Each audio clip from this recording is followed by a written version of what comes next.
al particular y el particular determina al singular. Eso hablamos de los espacios. También tienen planos.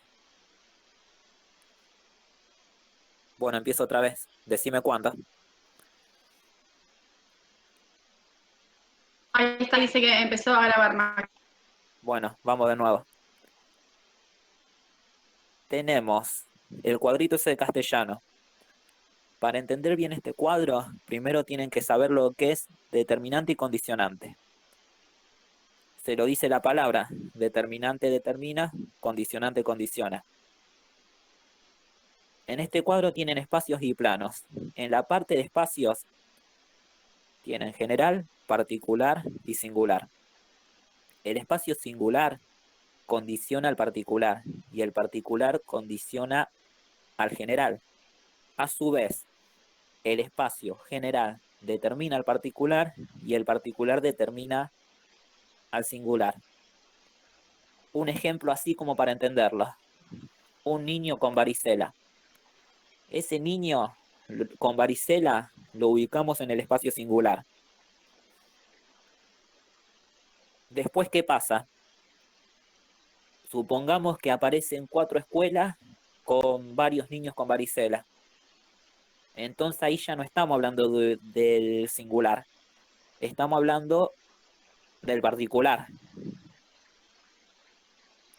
Bueno, como ven, en este caso, el espacio singular condicionó al particular. La varicela ya pasó a un plano un poco mayor. Después, en lo general, vamos a encontrar, en este caso, la municipalidad y la Secretaría de Salud en Rosario. Como decíamos antes los condicionantes, ustedes ven que lo particular, que es un brote de niños con varicela en diferentes escuelas, condiciona al general, condiciona a la Secretaría de Salud y a la municipalidad a tomar decisiones. Entonces, este tiene que tomar decisiones para erradicar este problema y ahí es donde determina. Supongamos que la municipalidad decide cerrar esas escuelas y la Secretaría de Salud armar un plan de vacunación. Entonces, ahí es donde determina. Determina que las escuelas se cierran y se tienen que vacunar los niños. Bueno, una vez que hacen todo esto, se supone que se controla la enfermedad, así que ahí el espacio particular determina lo que es el singular y se termina la enfermedad. Ustedes también tienen en la sección de los planos las leyes, las organizaciones y el flujo de hecho. En las leyes van a encontrar las decisiones de la municipalidad en este caso y la Secretaría de Salud, que sería lo que fue cerrar las escuelas y el plan de vacunación. En organizaciones van a encontrar quienes llevan a cabo esas leyes. En este caso, las escuelas que cerraron y los hospitales que hicieron la campaña de vacunación, llevaron adelante la vacunación. Y en el flujo de hechos van a encontrar el problema, que es la varicela. No sé si le quedó claro o lo tratamos de explicar de alguna forma mejor.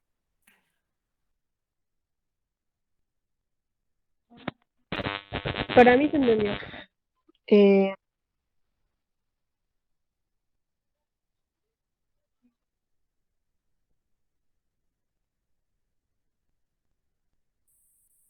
La última partecita, porfa, ¿lo podés repetir? Lo de planos lo repito. Las Sí, por favor. acumulaciones, Chicos, no se está organizaciones son lo mismo. presentando lo que no se está presentando lo que están diciendo, les digo para que sepan, no sé. Yo al menos lo veo bien, ¿eh?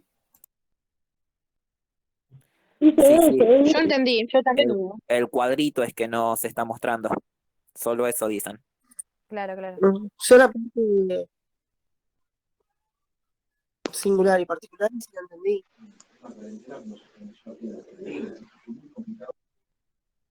Bueno, ¿Lo ven al cuadrito? Sí, sí, ahí se ve. Ahí Sí, sí. ahora sí. Sí, ahora sí. Bueno, le explico la última parte otra vez, que es la parte del plano, que son las leyes, ahí en lo principio. Acumulaciones son las organizaciones, es lo mismo, y el flujo de hechos. En las leyes, principios y reglas van a encontrar las medidas que se tomó. En este caso, fue cerrar las escuelas y el plan de vacunación. En las acumulaciones y organizaciones van a encontrar quienes llevan adelante estas medidas. En este caso, la escuela y los hospitales. Y el flujo de hecho, en este caso, sería el problema que sería la varicela.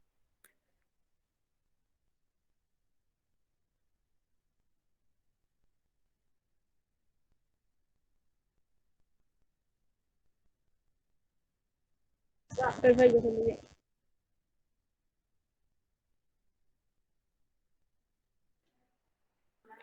Ya se entendió. Bien, ¿tienen alguna duda de eso? ¿Quieren que pasemos al otro de la primera unidad, que era el de Débora, la tarea que tenían, las preguntas que tenían de Débora Ferrandini? Sí, se puede pasar directamente a eso, creo. ¿Ven ahí lo que yo comparto? Sí, se ve. Bien. No sé si pudieron hacer todas estas, las preguntas de esa actividad, porque es más o menos lo que se va a enfocar, por lo que vi, en lo que hicimos como práctica de un parcial, en el simulacro, ahí está. El simulacro que hicieron le hizo una pregunta sobre el concepto de salud. Así que yo le diría que tengan en cuenta, tener bien en claro cuál es el concepto de salud para la OMS. No sé si leyeron el texto de Ferrandini donde habla de la salud, de lo que es la salud para la OMS y qué es lo que es la salud realmente para todos, hoy por hoy, excepto para la OMS. No sé si lo leyeron o no, o si tienen más de eso. Sí, yo lo leí. Sobre el Bueno, estado sí, porque social. fíjense que ustedes ahí en ese texto le hacen hincapié que extraigan los tres conceptos de salud que ella menciona, que no sé si lo leen ahí o lo acerco. La idea es que ustedes tengan en cuenta esos tres conceptos de salud que se manejan hoy por hoy. La segunda pregunta dice, ¿cuál de estas características corresponde al concepto de la OMS? Es el de bienestar físico, psíquico y social. Sí. Bien. Ahora, la otra pregunta decía, ¿por qué le parece que el último concepto es superador? Porque también lo vieron en el mío a esto. ¿A ustedes les parece que solamente tener un bienestar físico, psíquico y social, con eso ya basta para decir que estamos sanos? No, No. Claro, por eso decía, ¿cuál de los conceptos que ella daba le parecía el más superador? Era el tercero, que es la salud, es la capacidad singular y colectiva para luchar con las condiciones que limitan la vida. No se trata de eliminar microbios, ni de enseñar a la gente cómo se tiene que vivir, ni de alcanzar un estado imposible. Se trata de la capacidad de luchar, de desear cambiar lo que produce sufrimiento, lo que limita la vida. Para eso es necesario construirse como sujeto y luchar para que otros también lo sean. Trabajamos entonces para que todos ganemos control sobre nuestras propias vidas. Que a mi entender esto va también no solamente al sujeto, sino lo van a ver también más adelante, en los otros temas que están más adelante, todo lo que se está trabajando ahora como prevención. Ustedes ven que ahora también la prevención también es salud y en eso se invierte muchísimo. No sé si me están entendiendo para dónde quiere apuntar la pregunta, para lo que la materia quiere que ustedes, con el concepto de salud, que la materia quiere que ustedes trabajen. No solamente el de la OMS, sino el último concepto. Con el contexto de pandemia. ¿Cómo? Es lo que nos pasa actualmente con el contexto de pandemia por COVID. No es solamente tener un bienestar físico y psíquico, sino el contexto este de pandemia es como que también hace referencia a lo que ella interpreta, o yo estoy equivocada. Claro, porque es un conjunto de todo, no solamente, viste que la OMS dice que es físico, psíquico, social, pero en realidad es un conjunto de todo. Si no es un conjunto de todo, como vos bien decís, en la pandemia se ve muchísimo, también el tema de la prevención. O Es como sea, que Débora escucho. Femomini toma el sujeto como un todo, lo que nos quiere dar a entender que es un todo, es un sujeto digno de sus derechos y tenemos que hablarlo por todo. ¿Sería así? Sí, es lo que yo particularmente que es lo que a mí me sirvió para ver la materia, es entender el concepto de salud. El concepto de salud que ya veníamos trabajando desde el MIU, que nos hacen leer, nos hicieron leer un montón de leyes, un montón de cosas para entender que el concepto de salud es mucho más amplio que el que te dice la OMS. Bueno, eso quedó claro. Sí, perfecto. Entonces ya con eso ya tendremos el tema de Débora y el tema de castellanos. El de castellano lo tenemos, lo trabajó Nacho. Bien. Podemos pasar al otro tema, Mati. No sé si querés empezar vos con el tema de los contractualistas.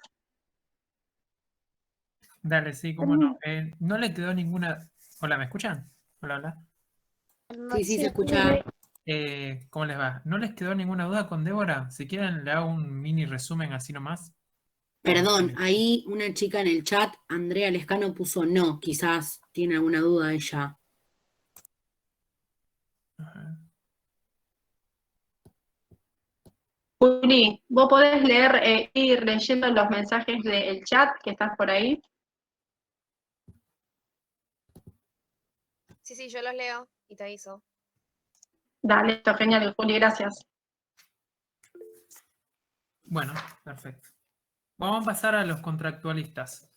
Vamos primero principal tomar el hecho. Hay que tener en claro que la edad moderna comienza, o sea, la edad antigua, primero hay que tener ahí, como está presentando nuestra compañera, la línea histórica, saber dónde nos estamos ubicando, porque si no sabemos dónde nos estamos ubicando, estamos mal. La Edad Media termina en el siglo XV, ¿sí? A partir del siglo XV comienza lo que vendría siendo la Edad Moderna, y ahí empieza a estar los tres contractualistas más importantes que dimos en la materia, pero también tocamos Maquiavelo. Maquiavelo, que es uno también de los más importantes y que la profesora Cherbo lo tomó en cuenta, él lo que va a hacer es separar el Estado, ¿sí?, lo moral, de lo religioso. Y él va a escribir un libro que se llama El Príncipe. Él lo que va a aconsejar en este caso, en este tema, lo que va a aconsejar en este tema es básicamente al rey o al príncipe que está gobernando las medidas que tenía que tomar para perpetuarse en el poder. Es decir, él se contradecía y decía, es mejor ser amado o temido. A muchos nos gustaría ser ambas, ¿no? Pero como es difícil ser a la vez las dos, es mejor ser temido que amado. ¿Y por qué planteaba eso? Porque él tomaba como ejemplo lo que había pasado con Julio César en su imperio romano, donde él, por haberse creído amado por todo el mundo, se cegó tanto que los mismos, el Senado mismo que temía el poder que él estaba adquiriendo, lo terminó traicionando y matando a puñaladas. ¿Cuál es la moraleja que él plantea, que plantea Maquiavelo? Es que hay que ser muchas veces temido, hay que ejercer mucho más veces violencia, ¿sí?, y no ser tan amado, por el hecho mismo de no caer en la que vendría siendo la traición. Hay que tener virtud, hay que ser inteligente en esa medida. Eso lo va a plantear Maquiavelo. Ahora vamos a Hobbes. Thomas Hobbes lo que plantea es que el hombre es el lobo del hombre. Homo hominis lupus en latino, ¿sí? Lo que Hobbes va a decir, Thomas Hobbes lo que va a decir es que el hombre es malo por naturaleza, ¿sí? Porque el hombre es un ser egoísta, un ser un ser que va a querer siempre sobrevivir, y en el hecho de la sobrevivencia va a querer adquirir los recursos de otra persona y va a haber una guerra de todos contra todos, ¿sí? Una guerra en que entre los hombres van a pelear entre ellos con el fin de sobrevivir y adquirir los recursos del otro, porque es un ser egoísta. Pero ¿qué pasa? La gente misma tiene miedo. ¿Por qué? Porque como hay una guerra de todos contra todos, y el hombre es el lobo del hombre, va a tener miedo de perder la propiedad misma que va adquiriendo, la propiedad privada, va a tener miedo también de perder su propia libertad, su seguridad y su vida. Entonces, ¿qué pasa? Hacen un pacto de unión en donde el Estado, una persona, va a ser el encargado de garantizar que no haya conflictos. ¿Pero por qué hace un pacto de unión si estamos diciendo que el hombre es malo por naturaleza? ¿Por qué van a hacer eso? ¿Por qué van a dejar a otorgarle el poder a otra persona si son todos malos? ¿Por qué van a dejar que otro lo haga? Por el miedo a morir, por el miedo a perderlo todo.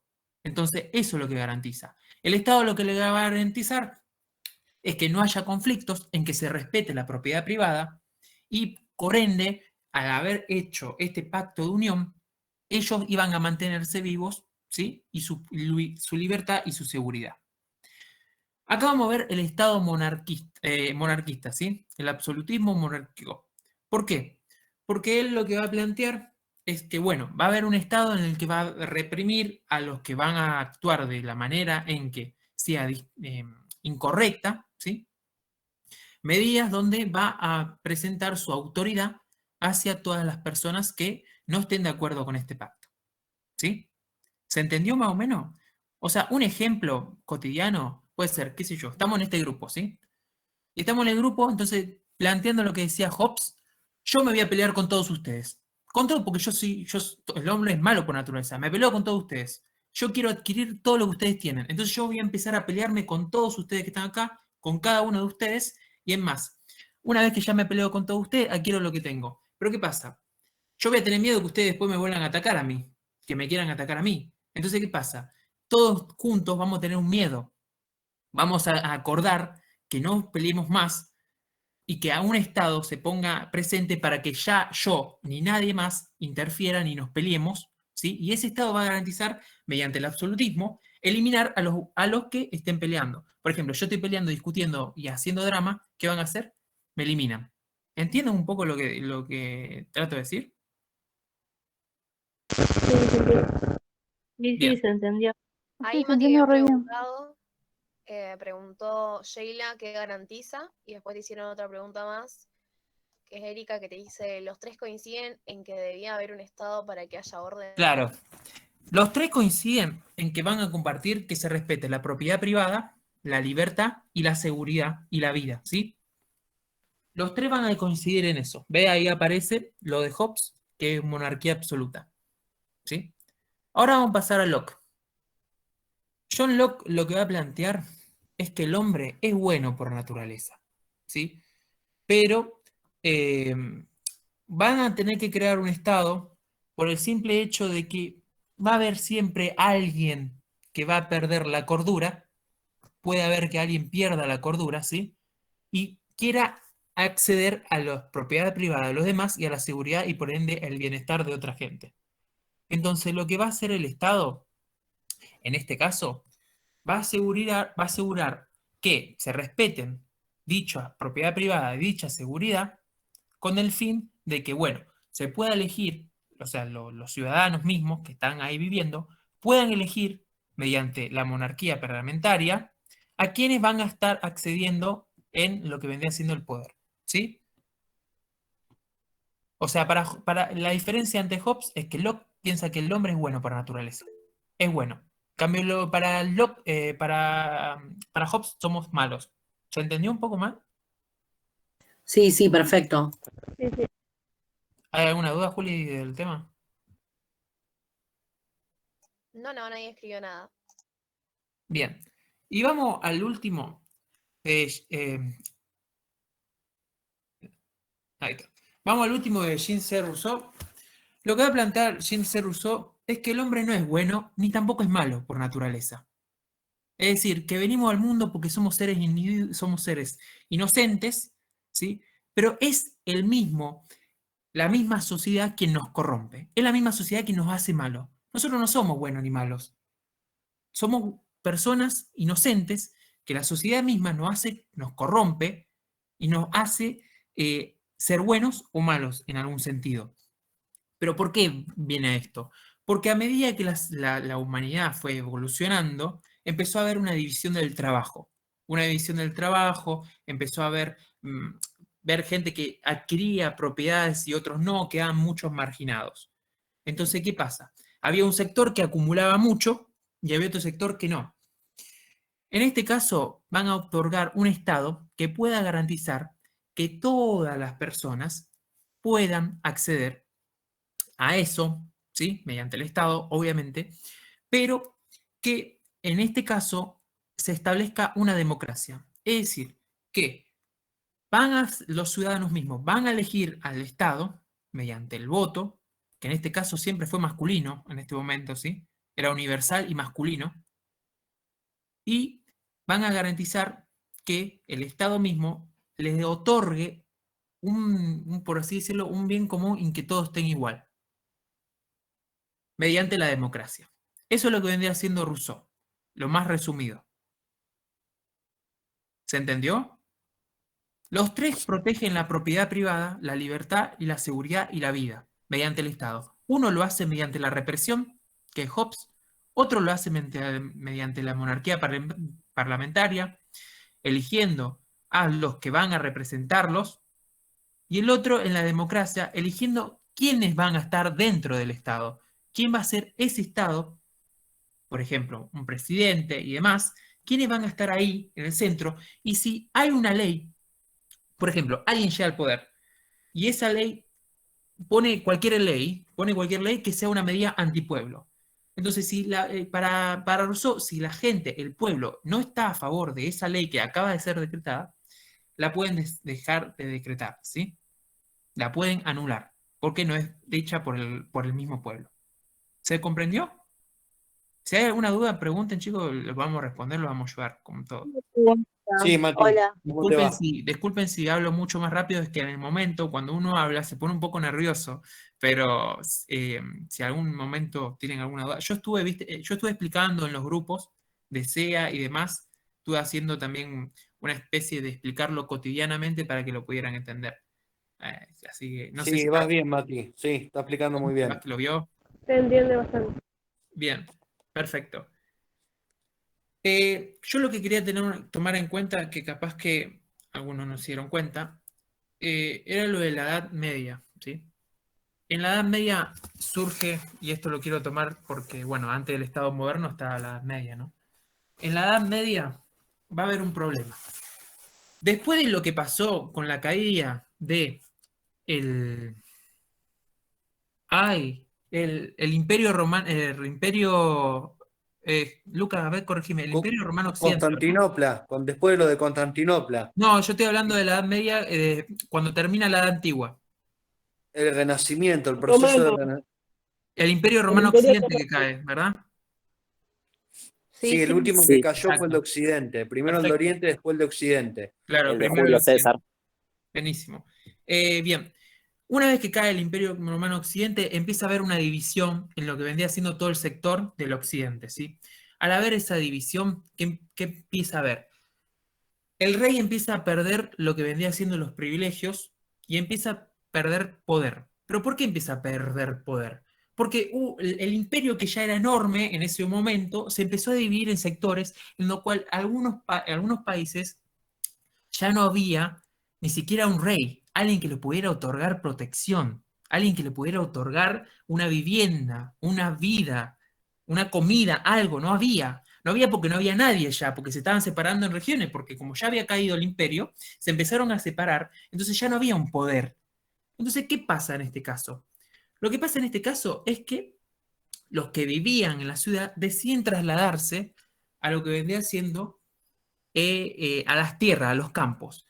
Entonces, ¿quién empieza a adquirir acá más fuerza, más ejercicio? El que empieza a adquirir ejercicio es el feudalismo, el señor feudal, que feudal quiere decir el dueño de las tierras. Entonces, el dueño de las tierras empieza a adquirir liderazgo. ¿Por qué? Porque la gente se empieza a trasladar a los campos donde le otorgaban una vivienda, un lugar donde vivir, un campo, un sector del campo, a cambio de una lealtad que le ofrecían al feudal, al señor feudal, y este los protegía. Entonces, ¿qué pasaba? Unos cosechaban y los otros protegían. Esto después lo vamos a tocar más adelante cuando hablemos de los modos de producción de Marx. Bien. El feudalismo continúa su camino, empieza a estar los siervos, empiezan a estar los vasallos, los campesinos. Y empieza a haber ahí una desigualdad. El feudalismo continuó durante siglos hasta lo que vendría siendo el siglo XV, que es donde empieza la Edad Moderna. Pero ¿qué pasa? ¿Por qué el feudalismo empezó a perder poder después? Porque empezó a estar las guerras de las cruzadas, ¿sí? Y después también lo que vendría siendo la peste negra. ¿Eso qué causó en el feudalismo? Causó que en los campos ya no hubiese nadie, no había nadie ya que los pudiera proteger, porque las guerras ocasionaron las muertes mismas de los señores feudales y de los mismos campesinos, y mucha poca gente quedó sin nadie que los proteja, porque la idea de por qué se habían movido por qué se habían movido de la ciudad, porque no había nadie que lo pudiera otorgar, porque el imperio ya había caído, entonces necesitaban a alguien que los proteja, que les garantice la vida. Pero ahora que el feudalismo ya estaba cayendo porque la guerra trajo consecuencias y la peste trajo muchas consecuencias, entonces, como ya no había un señor feudal y las tierras ya estaban devastadas, necesitaban sí o sí moverse a la ciudad.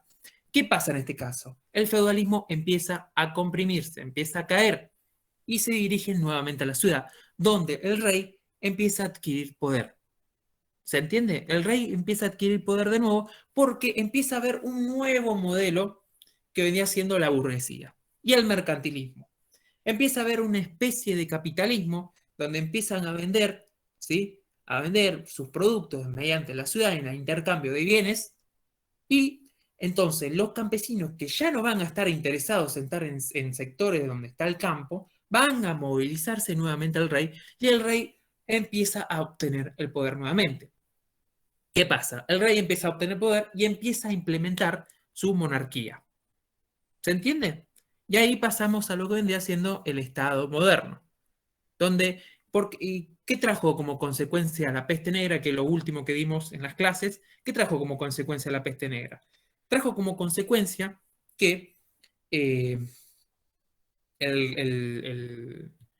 bueno, esto, lo de las guerras y demás, la gente ya no iba a estar más en lugares donde estuvieran aislados y demás, sino que tendrían que moverse a la ciudad para que alguien les pudiera otorgar una vivienda y una seguridad. ¿Se entiende un poco lo que estoy diciendo? Sí, sí, está Sí, bien. Mati. Estoy uniendo lo de la peste negra porque sucede en la Edad Media, entonces es lo último que dimos.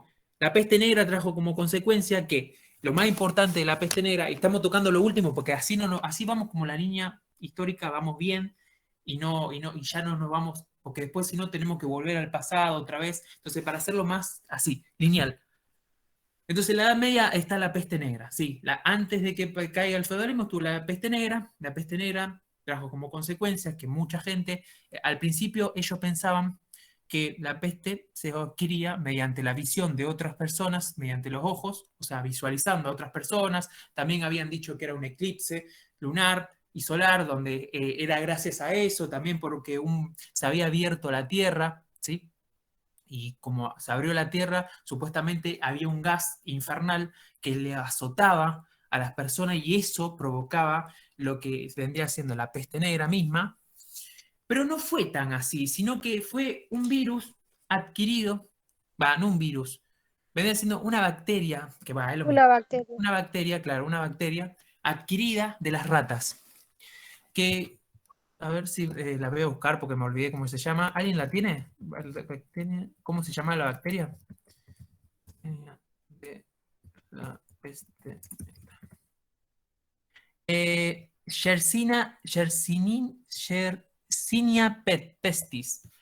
Esa bacteria que tenían la peste negra, o sea, las ratas, ¿qué pasaba? Tenían pulgas las ratas, como todos. Como nosotros tenemos piojos, los animales tienen pulgas. Entonces, esa pulga que tenían las ratas, ¿qué pasaba? Iban y lo transmitían a los seres humanos, porque en un momento los picaban, porque acuérdense que hubo un momento donde las ratas estaban viviendo en la ciudad. Entonces, ¿qué pasaba? Las ratas estaban viviendo en la ciudad. Yo no tengo piojo. Estaban viviendo en la ciudad. Entonces, ¿qué había en ese momento en la Edad Media? En la Edad Media era muy poco lo que podían bañarse y demás, porque no había lo que hoy en día hay. Ni siquiera había una especie de sanitario como estamos hoy en día, no había. Había muy pocos hospitales que en realidad eran hechos por la iglesia, ¿sí? Y entonces no había lo que hoy en día está. Había muy poca higiene, no era todo lo mismo. Entonces vos veías a las ratas, yo digo veías, ¿no? Pero se ven con los videos, ¿no? Vos veías a las ratas mediante en la ciudad, ¿sí? Y entonces, ¿qué pasaba? Eso contagiaba a las personas. ¿Qué establece qué parámetro tomaron las medidas? Lo que hoy en día está pasando. Venecia lo que toma en Italia es la cuarentena. ¿Para qué pasa con la cuarentena? Los barcos que venían desde el exterior los paraban por 40 días, porque una persona cuando adquiría la enfermedad, a veces capaz que no tenía síntomas, y lo tenía un mes después, o 15 o 16 días después, y la persona que la adquiría a los 3 5 días se moría. O sea, que era fatal. Y sigue estando la peste negra, pero bueno, ahora hubo más métodos. Pero bueno, entonces en ese caso, ¿qué establecían? 40 días en un barco, en el barco, y esa fue la medida de prevención para que el virus se pueda y siga circulando. ¿Se entendió? La peste negra trajo como consecuencia el devastamiento del feudalismo y también un nuevo poder al rey, porque ya la iglesia ya no creía más en la iglesia. ¿Por qué no creía más en la iglesia? Porque le rezaban tanto a Jesús, a Dios, que no lo ayudaba, y como vieron que ya no había mucha ayuda, empezaron a centrarse en sí mismos. ¿Y qué pasa? Empieza el Estado moderno, con el Renacimiento, que ya no es más centrando en Dios, ya no pensaban más en Dios, porque ya no lo veían más, porque como no lo ayudaba y creían que era un castigo divino, se empezaron a centrar en las personas mismas. Entonces, en el Estado moderno, las personas empiezan a ser el centro del universo y empieza el Renacimiento. ¿Se entiende? Empieza a haber nuevos métodos, nuevas formas, empieza a haber intelectuales que nos van a ayudar, que nos van a hacer comprender mejor las cosas, empieza a haber razonamientos y demás. Ya no más centrado en la iglesia, y es por eso que Maquiavelo, en su momento, separa la moral y la iglesia. ¿Se entiende? ¿Se comprende cómo vamos aliando? Porque la historia es así, se estudia como un cuento, vamos de a poco alineando las cosas, la estudiamos de la forma más sencilla, pero después vamos metiéndole, hasta que llegamos al punto de por qué pasan las cosas. Como en su momento no entendíamos por qué el feudalismo estaba cayendo, ahora lo comprendemos, gracias a Peste Negra y gracias a la Guerra de las Cruzadas, que fue una guerra religiosa, ¿sí? Donde ganaron los musulmanes. ¿Alguna duda, chiques? Disculpen Muy si bien. tiro bombas así, pero bueno, trato de resumirlo lo más posible y que ustedes puedan comprenderlo de una forma cotidiana, así no les resulta tan heavy. No se entendió todo. No, Mati, se entendió. Se Muy bien. entendió. Qué Bien, groso. bien, vamos a ver qué sigue. Estoy viendo acá justo los papeles. Perdón que te pregunte, Sí, se entiende re bien, pero quiero sacarme una duda. ¿Ahí es donde se produce el quebrantamiento capitalista? No, ahí se produce lo que es el fin con el tema de la peste negra, perdón Mati que me meta. sí. Ahí se produce lo que es el fin más allá del fin de la peste negra, se produce lo que es, porque a partir de todo ese ritmo de investigación que hace la gente, porque no estaba muy desarrollada la ciencia ya en el siglo XV, que fue en el año 1400, si no me equivoco, Mati, donde atacó la peste negra, Sí, no estaba muy desarrollado el tema de la ciencia. Entonces, no había ciencia, no había sanidad, no es sí, lo que hoy en bueno, día conocemos. exactamente. El hombre, en una desesperación y con un hambre de conocimiento, empieza a indagar más, y eso es lo que da nacimiento, no sé si decir filosofía, pero en parte, y está el punto clave, que eso es lo que le da renacimiento, le da nacimiento al renacimiento. ¿Qué pasa? Cuando aparece el Renacimiento se da fin a lo que es el teocentrismo. Ustedes vieron que en parte del video, no sé, bueno, yo estoy en la comisión 1, pero seguramente lo habrán visto todos. Ustedes vieron que parte del video declara como que dicen que la peste negra fue como un castigo divino. Sí. Bueno, eso forma parte del teocentrismo. El teocentrismo lo mete a Dios como el centro de todo. Exactamente. Entonces, lo que le da clave al paso del Renacimiento es que la gente empieza a tomar importancia ya de sí mismo, del individuo.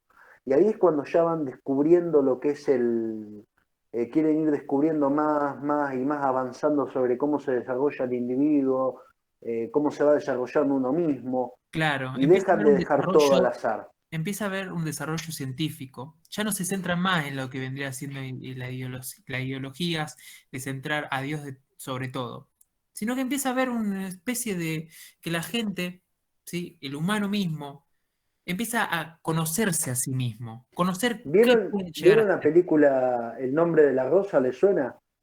Que se llaman El nombre de la rosa. Bueno, ese es un ejemplo de lo que era el teocentrismo, para que tengan una idea. Exactamente, Oscar, la religión pasa para un segundo plano. Bueno, en esa época de la peste negra se basa, estoy hablando del teocentrismo, pero se basa Maxi, bueno, se basa la película de Sean Connery que se llama El nombre de la rosa. Véanla después si tienen la posibilidad. Perdón, Mati, que te corte, seguí. No, está re bien, ¿La sumaste viste eso vos la del- peli? no la vi, pero sumaste eso de Buscala teocentrismo. después, en el nombre de la rosa, de Sean Connery se llama. Actúa Sean Connery. Maxi, hola. Blanca, ¿qué pasa? No, acá a Mati, perdóname. Mati, te hago un corte y así hacemos un cierre con los chicos, con los temas que estuviste dando, a ver si entendieron con el tema de las guías. Chicos, ustedes tenían la guía, en la guía del campus tenían que hacer una línea histórica. La línea histórica creo que ya la vimos, yo les expliqué a ustedes que lo que se trata de entender esta materia, y lo dijo Cherro en el video, es el concepto de Estado. El Estado, ustedes saben lo que es. ¿Alguno sabe la definición de Estado? ¿O la tiene a mano para leerla o con sus palabras?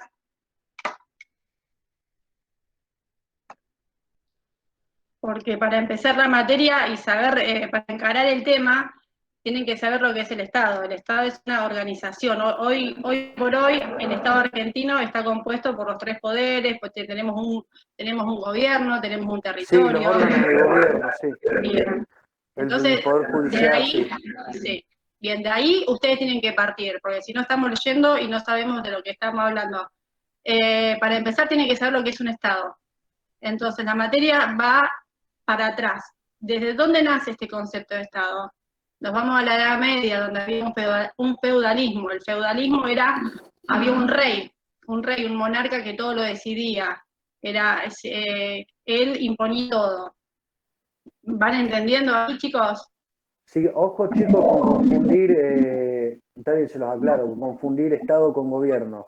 El Estado hablan de instituciones. Un ejemplo, tienen el poder ejecutivo, legislativo y judicial. Y el gobierno son las personas que ejercen los cargos diferentes dentro del Estado. Les quería aclarar eso, perdón Blanca, que te corté. Bien, chicos, y la materia sigue. Yo quiero hacerle una repasada rápida por las preguntas que tienen en la guía, porque las preguntas en la guía no son más y otra cosa que para que ustedes vayan para el punto que quiere ir la materia. Si no se van a ir por las ramas. Tienen que leer las guías para saber qué es lo que quiere la materia que saquemos de conocimiento de la cátedra, porque es muy amplio el tema de la economía, los modos de producción, y algunos dicen, pero ¿para qué estudiamos economía si esto es salud? Lo que esta materia se centra es en el Estado. Ustedes tienen que entender que un Estado toma todas las decisiones, desde lo que hacen desde que nuestra mamá va al hospital, es porque hay una ideología, hay algo que ya nos dicen. ¿Y ustedes por qué toman un paracetamol para la fiebre?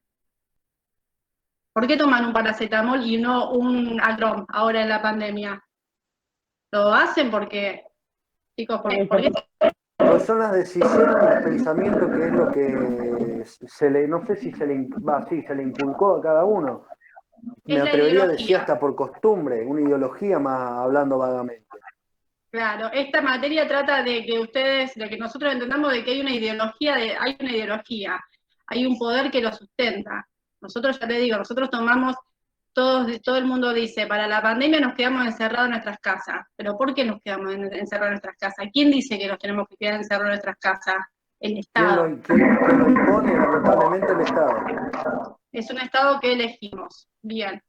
Entonces, siguiendo con las preguntas de la guía, como para que se vayan dando una idea, saber lo que es un modo de producción también es importante, porque toda la materia habla de modo de producción. Entonces, muchos chicos preguntan, ¿y modo de producción? Pero si no hacen la guía, chicos, no buscan el concepto de Estado, y así le va a pasar con todos. Nosotros estamos dando materia ahora que estamos dando palabras que los profesores nos paran y nos dicen, bueno, dígame qué significa esa palabra. Quedás como un sonso si estás diciendo una palabra porque queda linda, pero no sabes de qué estás hablando. Entonces acá la materia ya te está ayudando a que vos empieces a armar un glosario, algunas palabras para que vos identifiques y puedas tratar el tema. Ya sabemos lo que es un Estado, ya sabemos por qué estamos estudiando la materia y volviendo a la Edad Media para saber lo que es el Estado. Ahora, un modo de producción. Son categorías que Marx utiliza para hacer una cierta clasificación de las formas de organización económico-social. Lo que es el capitalismo, el mercantilismo, el monopolio y el proteccionismo. El capital, el trabajo a tajo, liberalismo económico y globalización. Esos son los términos que la cátedra le dio para que busquen y sepan cómo abordar el tema. Son palabras que sí o sí tienen que saber qué significan. ¿Van siguiendo? Sí, Blanca. Sí. Bien. Ahora habla de contractualista. La palabra contractualista, ¿qué es lo que le está diciendo? ¿O qué es lo que leyeron? Cuando dicen contractualista, ¿qué es lo primero que se le viene a la mente? Contratos. Bien. Hablan de contratos. Ahora la pregunta era, ¿cuál era el aporte más importante para Maquiavelo? ¿Alguno lo puede decir con sus palabras? ¿El aporte más importante que hizo Maquiavelo? Separar la religión. La moral de la La religión del Estado, chicos. Acuérdense que la teoría de Maquiavelo sobre cómo tenían que ejercer los monarcas el poder político era para alcanzar las metas. Aparte, había una voluntad mayor que tenía que ser obedecida y cumplida. Y ahí separaba la religión de la política. Eso es básicamente lo que él describe en el libro El Príncipe en el siglo XVI. Lo escribió 1500, no me acuerdo la fecha exacta, que lo había escribido para Lorenzo el Magnífico. El famoso "el fin justifica los medios", porque los actos aparentemente inmorales, él decía que eran necesarios para alcanzar los objetivos políticos. ¿Vieron por ahí, no sé si la famosa frase cuando alguien le dice a otro, usted es maquiavélico, usted es Maquiavelo, por la forma fría y calculadora que tiene de actuar, de que calcular paso por paso? Y el famoso "el fin justifica los medios"? No sé si alguna vez le hago... Sí, Bien, de Blanca, Maquiavelo dale. eso es lo más importante, que Claro. él quiere separar la moral de la política. Eso lo tienen que saber porque se lo van a Claro. preguntar. Sí, Claro, con no, tal de que pongan yo, eso está bien. Sí, yo trato de que sepan solamente lo más importante, porque tanto como para mí como para ustedes, por ahí ahondar sobre un tema se hace un poco fastidioso y uno quiere entender el tema y no ahondar, aunque ahondar está bueno, agarrar un libro y ponerse a leer siempre está bueno. Pero bueno, lo importante es que ustedes entiendan cuál era la idea de Maquiavelo. ¿A ustedes les quedó claro? ¿Alguien me la quiere decir con sus palabras? Cualquier cosa que se le ocurra en la cabeza al que viene. ¿Entendieron lo que les dije, chicos? Que las personas se den cuenta de cómo eran las cosas, algo así, porque Él separó la es como religión que de él la está política. separando la religión de la política y porque una parte dice como que él corre el telón, es como que está dejando ver algo que los demás no veían. Claro, lo que él quiere que vean que no hay un interés general, O sea, ellos no hacían todos para el bien del pueblo, lo hacían porque le convenía la corona, le convenía al rey, le convenía al príncipe, era un interés propio del príncipe, eso es lo que ustedes le tienen que quedar, que él decía que no había un interés general, o sea, todo se hacía en base a lo que el príncipe decía, ¿por qué? Porque era la conveniencia para la corona. Esa es la idea que tiene Maquiavelo, y ahí corre el telón, se le cae la careta y se empieza a ver. Si ustedes han visto películas como yo, donde se ve que todo el mundo idolatra al rey, ¿por qué? Porque es el elegido por Dios. Dios dijo, vos vas a ser rey y todo tu linaje es el rey y los demás son plebeyos. Lo que hace Maquiavelo es correr el telón y decir, no, chicos, estamos haciendo todo porque acá el príncipe tiene un interés propio que no es el nuestro, no es un interés general. No Bueno, sé si un ejemplo de esa película, no sé si la vieron alguna vez, El hombre de la máscara de hierro, que data justamente en el siglo XV, de Leonardo DiCaprio, que él en una escena, al margen de fijarse en el interés propio, él dice, yo soy el rey designado por Dios. Es un ejemplo básico de Maquiavelo. Bueno, chicos, ¿a ustedes le quedó ahí clara cuál es el aporte que tiene Maquiavelo? Maquiavelo fue el primero que apoyó esa idea. Todo el mundo hacía lo que le tiene que quedar claro es decir la idea del interés propio, no tenía un interés general. Es lo que la cátedra quiere que ustedes absorban. Él fue el primero en señalar que no había un interés general, había un interés propio del príncipe. Y también lo de que separa la religión de la política. ¿Bien? La otra pregunta era, que lo explicó Mati, lo explicó excelente, ¿qué tienen en común y en diferentes Hobbes, Locke y Rousseau? Los tres son contractualistas. Los tres creen en que tiene que haber un Estado. Eso es lo que tienen. Eso es lo que tienen en común. ¿Eso lo entienden, chicos? ¿Qué tienen en común ellos tres? Los tres son contractualistas y los tres piensan que tiene que haber alguien que regule todo. Recuerden que todos estos aportes de Maquiavelo, los contractualistas, fue lo que llevó a la Revolución Francesa. Sí, en el siglo XVIII. Porque básicamente los tres autores se consideran contractualistas. Es básicamente, ¿por qué se consideran contractualistas? Porque ven al Estado como un contrato social, el cual, para que se dé ese contrato social, surge un pacto entre individuos. Básicamente eso. ¿Por qué? ¿Qué tienen en común? Básicamente eso. Son contractualistas, ven al Estado como un contrato social, y si preguntan cómo surge este contrato, de un pacto entre individuos, nada más. Bien, chicos, después siguen. ¿Cómo? Que toda esta idea que se fueron generando gracias a estos tres autores fue lo que después contrajo lo que vendría siendo la Revolución Francesa de 1789. Sí. Bueno. Chicos, después el tema de que bien Mati se explayó, las ideas generales con las que ustedes tienen que ir pensar mañana es, que pueden ser preguntas, es el hombre, ¿cómo consideraba Hobbes, Locke y Rousseau al hombre? Entonces tienen que tener bien en claro, no tienen que divagar en decir, bueno, Hobbes, el hombre en estado de naturaleza es malo. Locke, el hombre en estado de naturaleza es bueno. Y Rousseau, el hombre en estado de naturaleza no es bueno ni malo. Eso ¿Lo puedes repetir así lo anoto? Se está compartiendo. En el Instagram de la PUC lo dejamos eso escrito, si quieren búsquenlo ahí. Claro, eso lo tienen que tener bien claro, cómo definía el hombre cada uno en el estado de naturaleza. Tienen que quedar bien en claro a ustedes la idea esa, porque esa puede ser una pregunta y puede ser que se la hagan desarrollar por qué, porque sí, por qué no, pero cómo definía cada uno. Les puede ayudar que, por ejemplo, Hobbes era la monarquía absoluta, había un rey. La monarquía parlamentaria la vemos ahora nosotros, si ustedes, alguno, Inglaterra tiene una monarquía parlamentaria, la reina está ahí, decide, pero no decide, o sea, el parlamento le consulta todo a la reina, pero en realidad decide el parlamento. y después la democracia, que es lo que tenemos hoy por hoy. Ahora, de Luke lo que tienen que resaltar, que lo resalta también Cherbo, es la partecita que se la mandé por WhatsApp, que dice que que el Estado tiene que respetar todo lo que esté en el contrato, todo lo que ellos decidan lo tienen que respetar. Y La ahora, conservación de la libertad, Blanca. sí.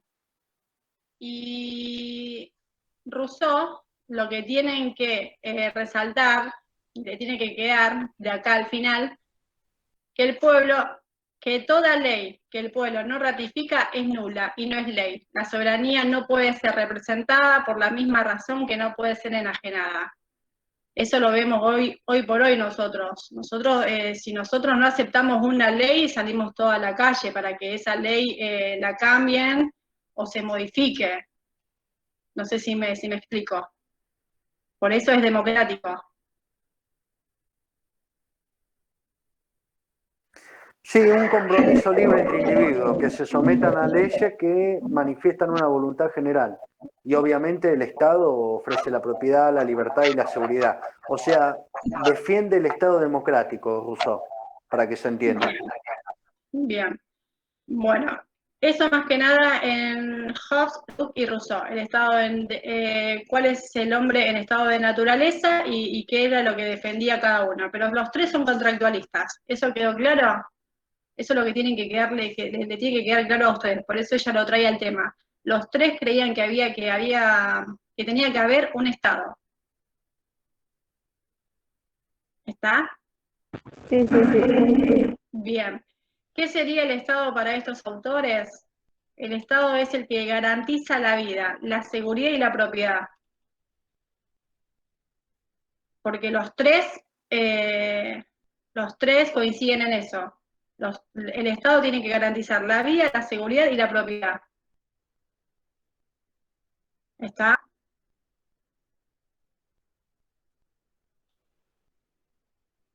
¿Eso quedó claro? Yo tengo una duda. Sí, perfecto. En clases nos dijeron que nos iban a tomar 4 preguntas. Y ahí como que me agarra un poco el pánico, porque ¿cómo van a hacer 4 preguntas y englobar todo sea? O sea, tienen No, que van ser a... defensa.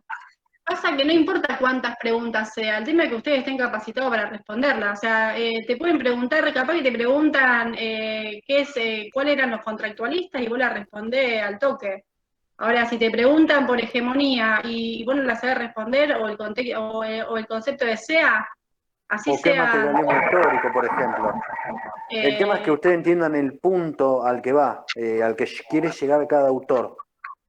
Yo para lo que estoy yendo siempre, chicos, es para lo que a mí me tomaron en el parcial. O sea, en el parcial, no, porque nosotros no tuvimos parcial. Lo que se enfocaron más en el final.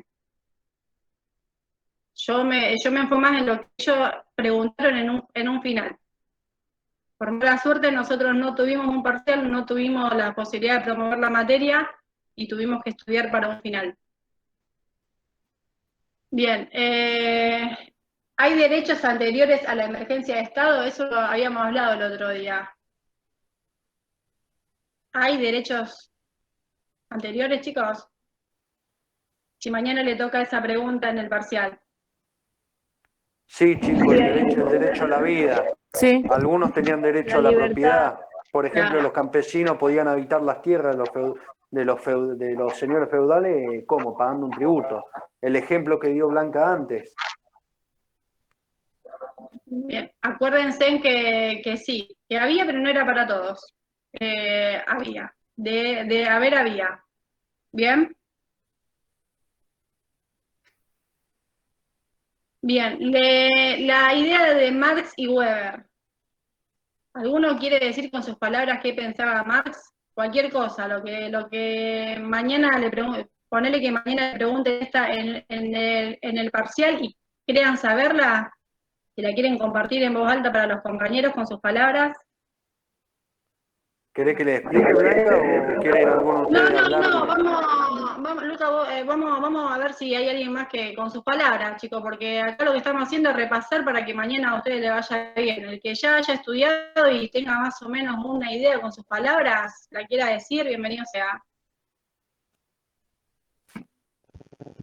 Marx decía que, por ejemplo, el aparato era ideológico y la construcción, digamos, era a través de una clase dominante. Eso es más o menos lo que yo me acuerdo de Marx, porque no toqué todavía la carpeta. Ah, vas bien, Tina. Sí, pero está bien, está bien. No te quiero poner nerviosa, pero estamos a 12 horas del parcial, Silvia. No, son el miércoles. Pero lo tiene clara. Sí, va ahí, va bien porque Marx piensa eso. ¿Alguno tiene idea de lo que pensaba Weber? Él estudiaba la acción social. La sociedad. Exactamente, de lo que es el historicismo está Weber. Acuérdense de eso. ¿Saben los tres tipos de dominación que Weber decía que se podían aplicar? Tradicional, racional y carismático. Sí. ¿Cómo? Tradicional, racional y carismática. Bien. Eso sépanlo por si se preguntan. ¿Cuáles eran los tres? No me lo preguntaron en un final, pero lo pueden preguntar en un parcial. Los tres tipos de dominación que pensaba Weber. Dominación tradicional, carismática y legal, chicos. Bien, la O sea, dominación. una forma. Sí. Dale, Blanca, dale. ¿Se puede encontrar también como liderazgo? ¿Cómo? ¿Se puede encontrar también como liderazgo los tres tipos de liderazgos? Sí, son Claro, tres tipos de sí. liderazgo. Sí, dominación o liderazgo. Lo que decía, bueno, Marx, que una compañera lo dijo bien con sus palabras, él decía que había una clase que dominaba. Él decía que no, porque por más estado que uno diga que hay, siempre ese estado representa una clase social. Decía que si, por ejemplo, en Argentina, cualquiera diría que a ver, estoy pensando en un ejemplo como para darle a ustedes. ¿Me dejás darle un ejemplo, Blanca? Dale. Bueno, él, por ejemplo, lo que decía, porque se consideraba Marx un autor materialista, ¿qué quiere decir esto? Que el motor de la historia y de los cambios sociales eran los bienes materiales. Por eso es lo que él se llama, por eso se llama en parte materialismo histórico. Pero la base del pensamiento era lo que él llamaba la teoría del valor, porque un objeto vale más que otro. Él decía de que el valor de una cosa se mide por el tiempo que fue necesario fabricarla. Por ejemplo, una silla valdría el tiempo que necesitó un carpintero para pagar todos los materiales, pero también hay que sumarle las horas de trabajo del leñador que usó la madera y del herrero que fabricó los clavos. O sea, se tendría que sumar todas las horas de trabajo de todas las personas que hicieron posible la fabricación de la silla. Ahora, de eso él parte.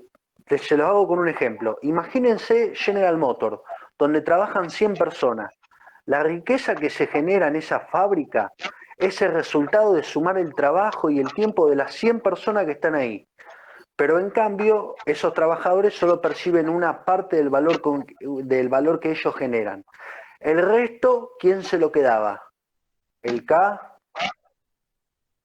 capitalista, chico, el burgués, el empresariado. El resto es el beneficio que se queda al dueño. Entonces, si trabajan 8 horas, solo le pagan 4. El resto se lo queda el capitalista, el burgués. Y eso después, ¿cómo lo llama él? Plusvalía. Plusvalía, exactamente. Es lo que llama plusvalía, como un grado de explotación hacia el obrero. Claro. Y después viene que puede ser una pregunta también. ¿Cómo se da la posible explotación? Porque ¿quién es ¿Qué era la plusvalía? La plusvalía es lo que el capitalista se queda como un grado, como es lo que llama explotación hacia el obrero. ¿Qué es la plusvalía? Por ejemplo, vendría a ser, Elizabeth. O sea, venden un producto y el precio del producto se lo quedan ellos. O sea, no le pagan al obrero por cuánto vale el producto, sino que se lo quedan ellos, el empresariado. Sí, Como la que se clase quedaron con un burguesa. porcentaje más alto. Se queda con el porcentaje del producto, no le están pagando al obrero por el producto, sino que le están pagando por cómo están haciendo el Porque producto. según Marx, para él, un trabajador necesita lo suficiente para sobrevivir, necesita trabajar solamente 4 horas por día. Pero al trabajador lo hacen trabajar 8. ¿Por qué? Porque esa plata se la queda el capitalista, el burgués, después la puede invertir, ahorrar o no sé qué hace. No importa. Pero lo que importante es que acá trabajan 8 horas y le pagan 4. Y eso, esas 4 horas que lo hacen trabajar de más, se la queda el capitalista. Bueno, él ¿Y lo por llama qué, como una explotación hacia el y por- obrero. y por qué le pagan poco? Quizás dicen. ¿Y por qué pagan poco? Inclusive porque sigue estando, sigue pasando, ¿no? Pagan poco porque es... Porque producían menos. No, porque es un hecho en No el es un cual... problema de producción. Seguí, Mati, seguí. Yo no No, quiero meter pero mucho en eso. además es el tema de Pero, que como es un requisito, como es algo que indispensable porque la gente va a necesitarlo sí o sí, entonces a ellos se le otorga que van a hacer lo que quieran con eso, porque va a haber mucha demanda, entonces ellos van a ofertar lo que sea conveniente para por eso va a haber un salario mínimo, un poquito, porque siempre va a haber alguien que va a querer trabajar de eso, ¿me entienden lo que digo? Alguien siempre va a necesitar. Bueno, pero en parte, ¿por qué se da esta explotación de la que Marx dice? Porque el dueño de los medios de producción, que es lo necesario, las herramientas que se necesitan para producir ese bien, ese servicio, ese producto, ¿qué pasa? Los medios de producción están en manos del capitalista, porque son la clase dominante dominando. Bueno, los medios de producción, lo que él ve, esas herramientas están en manos del capitalista. Y entonces Marx ahí divide la sociedad en dos clases. Los trabajadores, que son los que generan la riqueza, y los capitalistas, que son los medios de producción. Y ahí surge lo que se llama, por lógica, el conflicto que él denomina como lucha de clases. O sea, esto no tiene nada que ver con la pobreza, porque les pongo un ejemplo aplicando el pensamiento marxista. Por ejemplo, en los países nórdicos, donde habría una bajísima desigualdad, una bajísima pobreza hoy en día, Marx seguiría diciendo que hay explotación. ¿Por qué? Porque existe propiedad privada sobre los medios de producción. Por eso él criticaba a la burguesía. Este es un ejemplo aparte que yo les hago. Y ahí viene que puede ser una pregunta del parcial, donde una clase explota a la otra, es lo que él llama la infraestructura del sistema. Pero para que esa infraestructura funcione bien, y las clases no choquen entre sí, que es lo que Marx quería, había otra cosa que se llamaba la superestructura. Digamos, estaba todo dentro del Estado, del poder, para que lo entiendan. Y dentro de esa superestructura estaban las leyes, la cultura, la religión, todo lo que sirve para justificar el poder, la legitimación del capitalista sobre los medios de producción. ¿Me siguen hasta ahí? Sí. ¿Van entendiendo, chicos? Ahí está, Sí, ejemplo, se los santos entiende inocentes. genial. Bueno, ahora, ¿qué propone Bonmisi, iba a decir que, perdón, Marx? ¿Qué propone para terminar con todo esto? La famosa revolución del proletariado, que es terminar con la propiedad privada para que los trabajadores puedan disfrutar, gozar de toda la riqueza que generan. O sea, sacar de raíz el sistema capitalista mediante un derrocamiento violento, obviamente, según él, porque decía que el capitalismo era insostenible por sí mismo y que decía que países como por ejemplo Inglaterra, donde yo le gustaría matarme, perdón, Inglaterra, donde se dio la revolución industrial, iban a ser los primeros en tener una revolución proletaria. O sea, exactamente, nunca llegaron a hacer la revolución. Y esto es lo más irónico del tema, porque en los países donde estaba el capitalismo más desarrollado, nunca hubo una revolución obrera, a tal punto que Marx quería.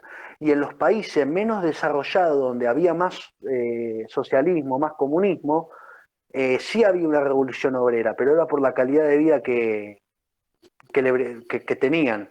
Entonces, desde hace más de ¿Cuál 300... era qué sería proletariado entonces? No entendí qué era.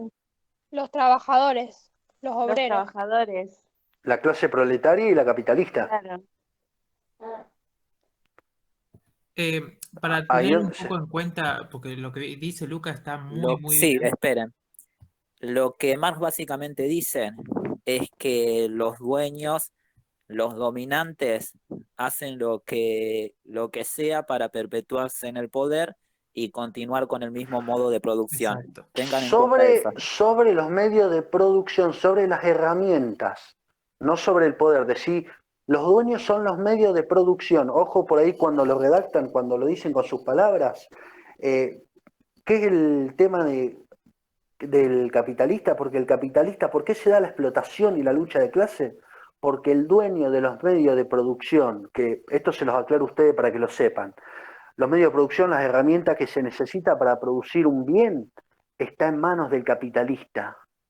Entonces, como él ve eso, ahí hace la división en las dos clases. Los trabajadores, que son los que generan la riqueza y reciben poca plata, y los capitalistas, que justamente son los dueños de los medios de producción. Ahí está el tema.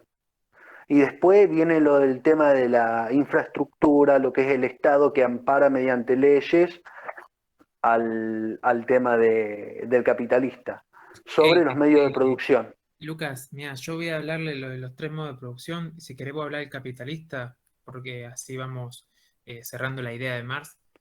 ¿Le dijiste ya lo de...? Porque le cierro esto, porque para Marx el Estado, lejos de ser un mediador, es un instrumento de dominación de uno sobre otro, de la Claro, clase económicamente dominante sobre la explotada. Claro, es una lucha de clase entre la clase dominante, que va a ser la que va a dominar todo, sobre una especie de ejercicio sobre la otra que vendría siendo la dominada. Exactamente, Una y lucha ahí de clase. viene el término de hegemonía. ¿Qué es la hegemonía, chicos? Es la supremacía que un Estado ejerce sobre otro. Después, Gramsci toma otro término, pero bueno, Perdón, Lucas, pero va muy rápido. voy muy rápido. Me perdí 50 veces. Dame un segundito que cierro la idea de Marx y de Dale, Weber. Blanca, y dale. Dale después, así, si no, bueno. porque de Marx y de Weber tenés para hablar toda una vida, porque es que ahí se sigue hablando todavía. Pero bueno, vamos al punto de la materia, lo que es la materia en sí. La materia no le importa que ustedes entiendan economía, para eso se estudia economía en la Facultad de Ciencias Económicas. Lo que la materia hace hincapié en darle a ustedes, en esto que yo estoy compartiendo acá, que estaba para leer, es sí tener un conocimiento, porque no podemos hablar de modo de producción, no podemos hablar de capitalismo si todos los que ingresamos a enfermería no sabemos de qué estamos hablando. O sea, te van a empezar a hablar de un tema que vos no sabés de qué están hablando. Entonces, Sí, yo lo veo bastante profundo eso. En ciencia económica se ve bastante, también en política. Esto, por usted, acá es donde dicen, ¿y por qué me hablan tanto de...? Bueno, hay que hablar de capitalismo para que ustedes entiendan qué es el capitalismo, de dónde viene el capitalismo. Cuando bien dijeron lo de las pestes, cuando bien dijeron que la gente se empieza a mudar, se empieza a ir, se empieza a morir, empiezan a aparecer también los burgueses, que eso ya lo vieron ustedes. Los burgueses que eran gente que estaba, ¿alguien sabe lo que es un burgués? Era la gente que iba a vender telas, que ustedes la han visto en muchísimas películas como para que se ubiquen. ¿Vieron cuando ven en las películas donde están reyes que salen y afuera hay un montón de gente en el mercado? Claro, ahí está. Eran ellos, eran los que vendían.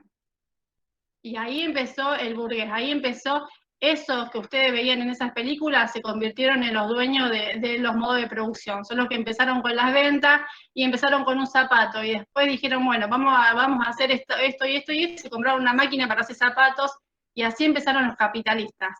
Son los que reemplazaron a la monarquía. Y eso es lo que quiere, quiere esta materia. La Revolución Francesa en realidad fue una revolución burguesa, que ellos eran los que en ese momento eran los que trabajaban, eran los dueños, querían comerciar ellos y ya no querían que los reyes lo controlen. Sí, la burguesía capitalista. Esto el día de mañana, si ustedes deciden estudiar en ciencia económica, lo van a ver en materias como introducción a la economía, a las ciencias sociales, sociología, psicología de las organizaciones, todo ese tipo de... Lo van a ver como mínimo 4 veces, van a ver lo mismo. Y van a ver más todavía. Bueno, para terminar el tema, porque se hacen las 12 de la noche y yo mañana trabajo, Marx tenía ese pensamiento, tenía el pensamiento de que había una clase que dominaba. Si tenemos que hablar hoy por hoy en Argentina, vamos a decir que Macri dominaba para los capitalistas. Todas las medidas que tomaba era para una clase social. Vamos a decir, para darle ese claro ejemplo a grosso modo. Un ¿Vieron estado las que le mineras? un ¿Vieron las mineras, la soja, los dueños de campos? Todos ellos son los dueños hoy, acá en el país. Bueno, esos serían los capitalistas. Y bueno, Bueno, son los que se oponen, los que no quieren pagar impuestos y todas esas características que tiene esa gente explotadora. Bueno, eso era más o menos a grosso modo lo que quería que vean ustedes lo que pensaba Marx. Marx pensaba que había una clase que dominaba a la otra, y que eso era todo. O sea, que el Estado solamente era un disfraz, representaba los intereses de esa clase. Y Weber llega para decir, no, me parece que el Estado no es tan así. El Estado está para regular. Y ahí, con la idea de Weber, que es la idea con la que se está trabajando hoy en día, por eso no sé si ustedes leyeron los apuntes, dicen que la idea de Marx es como que se está desgastando, como que ya no se usa tanto. La idea de Weber, cuando empieza a hablar de que sí, hay un Estado que lo regula y es necesario, ahí aparece el Estado benefactor y el Estado, ¿cómo se llama el otro? Liberal. El Estado liberal, ahí está, el Estado liberal. El Estado liberal ustedes leyeron que era. Ustedes vieron, por ejemplo, en Argentina, lo vieron en las primeras épocas de la Argentina, el Estado liberal. Ustedes vieron que en el Estado liberal la salud no se atendía, la salud la pagaban solamente los que tenían dinero, las iglesias o las señoras de mucho Perdón, dinero Blanca, eran... que interrumpa, pero para tener una idea de cuándo surge el Estado liberal, surge después de lo que vendría siendo la Revolución Francesa, cuando cae la monarquía absoluta.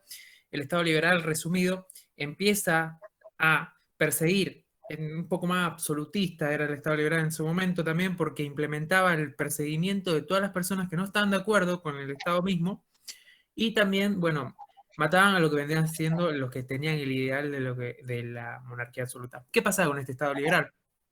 El Estado liberal lo que hacía es marginar a muchas personas, ¿sí? Entonces, como había muy pocos privilegios para otro, con la meritocracia, que era mucho más para los amigos del poder, entonces, ¿qué pasaba? Había mucha gente que quedaba marginada y que no tenía eso acceso. Entonces, empieza a crearse el estado de bienestar, que quería, entre en sus ramas, garantizar esos derechos de los cuales no estaban siendo garantizados y que mucha gente queda marginizada. Ceylan, disculpa. Bueno, chicos, ahí que estoy tratando de compartir, pero bueno, para cerrar, ¿ustedes entienden cuál era la idea de Marx y por qué la materia le da esos apuntes? Porque no pueden hablar de Marx si el 90% de la gente que ingresa a enfermería no tiene idea de quién era Marx y de qué es el capitalismo en sí. Porque la mayoría escuchamos el capitalismo y lo escuchamos, sí, el capitalista el que tiene empresa, pero no sabemos de dónde viene, ni cómo viene, ni cuál era su idea. Por eso le hacen leer los apuntes, para que el día de mañana ustedes cuando tengan que hablar de capitalismo, de Marx y de cómo se inició el Estado, ustedes tengan herramientas para defenderse. No estoy pudiendo compartir. Bueno. Sí, muchas veces me preguntan qué tiene que ver esta materia, ¿no? Con enfermería. Lo importante de esta materia es que aprendan cómo llegó todo lo que pasó para llegar a lo que el Estado es hoy. Entonces después, en base a eso, abordan al sistema de salud y en base a esto, ustedes saben cómo el Estado influye en nuestro sistema de salud. Lógico que no es lo mismo tener a Macri que a Cristina. Blanca, el Cristina micrófono. pidió el plan Cunita, que redujo la mortalidad de niños asfixiados. La UH redujo la mortalidad infantil. Plan de vacunación más grande del mundo tuvimos en un momento. Cuando llegó Macri, algo que hizo fue dejar que se venzan las vacunas en los galpones, un ejemplo. A eso apunta esta materia, a que ustedes puedan saber cómo el Estado que conocemos hoy se formó y cómo influye en nuestro sistema de salud.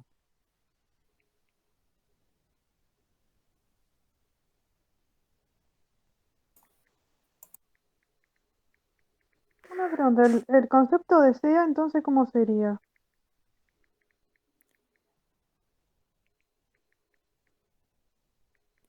Eso te lo puede explicar con Menéndez. No sé si se lo dijeron al principio, porque tiene que ver también los autores.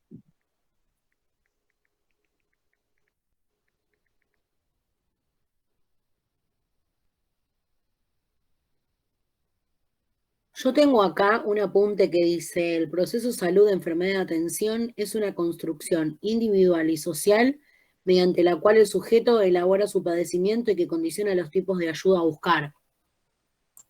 Sí, eso es. Esa definición está buena, pero también está la de Menéndez, que habla de los saberes científicos y los saberes populares, donde te dice que los saberes científicos tienen poder sobre los saberes populares. ¿Por qué? Porque los científicos tienen estudios. No es lo mismo, vos vas a un médico que tiene estudio y sabe de qué te habla, a que vos vaya y te cure del empacho, que eso es más algo popular, una creencia. Ujú.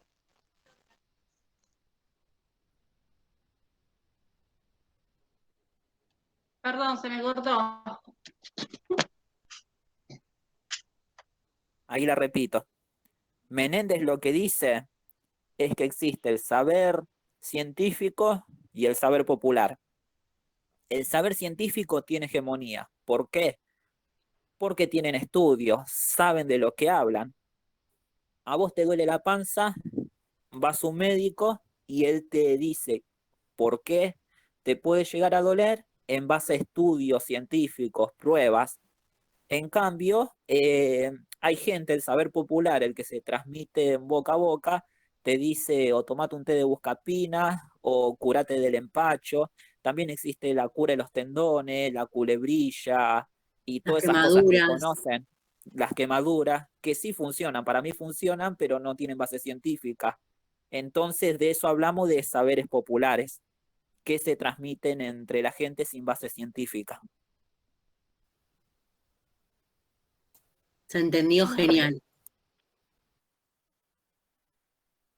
¿Seguro lo entendieron?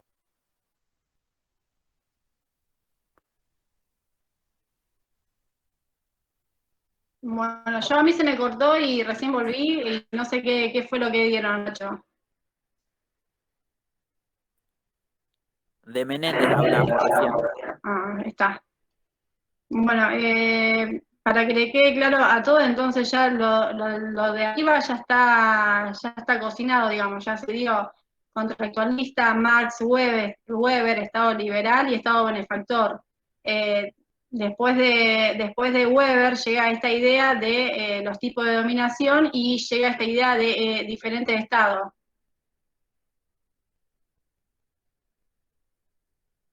Bueno, y ahora el tema que sigue.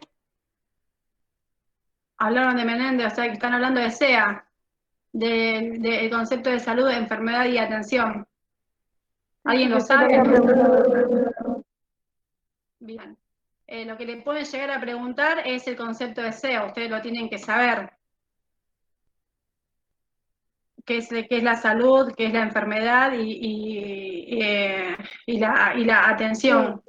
Eso están en los apuntes. No sé si tienen alguna duda de puntual. Es lo que yo leí recién. No, a mí se me cortó, discúlpame, pero no. Lo repito Decime. también por si alguien la quiere anotar. Dale. Que es lo que dice Menéndez. El proceso salud, enfermedad, atención es una construcción individual y social mediante la cual el sujeto elabora su padecimiento y que condiciona los tipos de ayuda a buscar. Sí.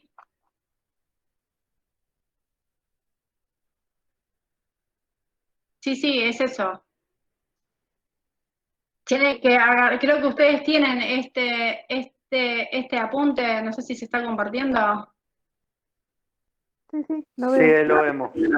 Este apunte creo que ustedes ya lo tienen ahí en el campus, que habla de todo lo que dijo la compañera.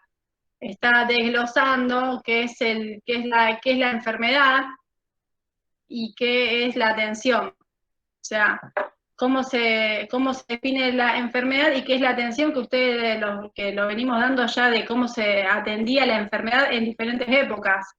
En la época, digamos, feudal, el campesino se enfermaba y se hacía atender por alguna curandera o que fuese, pero no había una atención por parte de la monarquía hacia ese esclavo o campesino. ¿Me explico? Hoy por hoy la atención por parte del Estado es otra. Nosotros contamos con hospitales públicos. No sé si me explico en cómo, para que ustedes vean la diferencia entre cómo se atendía la enfermedad antes y cómo se atiende ahora, y cómo habló Nacho recién de lo que son las ideologías, ¿no? De cómo decían antes que hoy por hoy decir que los audios de WhatsApp con respecto a la pandemia, que cuando empezaban diciendo, porque yo soy un doctor Juan Pirulo, que soy de España, y empezaba a decir cualquier batahola por el COVID y se reproducía en todo el WhatsApp y todo el mundo se asustaba. ¿Por qué se asustaba? Porque empezaba diciendo, soy un doctor, yo ejerzo la medicina. Y hoy por hoy nuestro sistema trabaja así. Nosotros la mayoría de las cosas que creemos es porque lo dice la ciencia. A mí si me viene alguien a decir, tomate este tecito de yuyo que te va a pasar el dolor de cabeza, es más que yo agarre una aspirina y me la tome antes de tomarme el yuyo. Pero es porque así estamos nosotros educados para la atención en la enfermedad. ¿Me explico? Acuérdense que también hay que poner que es universal, sea, porque va a operar en todas las partes de las sociedades, o sea, va a ser frecuente. Y Claro. también en parte histórico, que está en todos Claro. todos los tiempos. Por eso sea, ahora que se encuentra en constante cambio, más que nada. Pero anótenlo en eso, que siempre va a ser universal, sea. O sea, la salud, enfermedad, atención siempre va a ser universal. Y siempre lo remarca la profesora. Sí. Es más, está en este texto, es más, esto que ustedes están viendo acá no son más que otra cosa que mis apuntes de lo que fue la clase de ese día, es lo que dice el compañero y que lo dice siempre la profesora. Este apunte yo estoy segura que lo tienen ustedes, esto léanlo, desglósenlo, si lo explicaron en una clase, miren la clase. Después, Blanca, ese apunte, pasáselo a los grupos porque lo están pidiendo. Dale, bueno, acá está, fíjense que acá dice, es decir, que en tanto los padecimientos como la respuesta hacia los mismos constituyen procesos estructurales en todo el sistema y en todo el conjunto social, es lo que hablábamos recién. O sea, nosotros atendemos la enfermedad por como nos dijeron que la tenemos que atender, y en base a qué, a todo el conocimiento científico. Esto lo tienen que saber, el concepto de salud, enfermedad, atención de Menéndez lo tienen que saber. No sé si alguien quiere hacer una pregunta. Yo acá tomé apuntes que fueron de la profesora Menéndez. Toda práctica de salud que instituye, toda forma de atención que instituye, uno determina una manera de pensar y de intervenir en la enfermedad sobre los enfermos, a eso se lo llama institución. Yo esto se lo voy a pasar después para que ustedes, pero es más que nada para que lean ese apunte que habla de salud, enfermedad y atención de Menéndez. Cómo se atiende la salud, la enfermedad y la atención. ¿Tienen alguna pregunta puntual de Menéndez?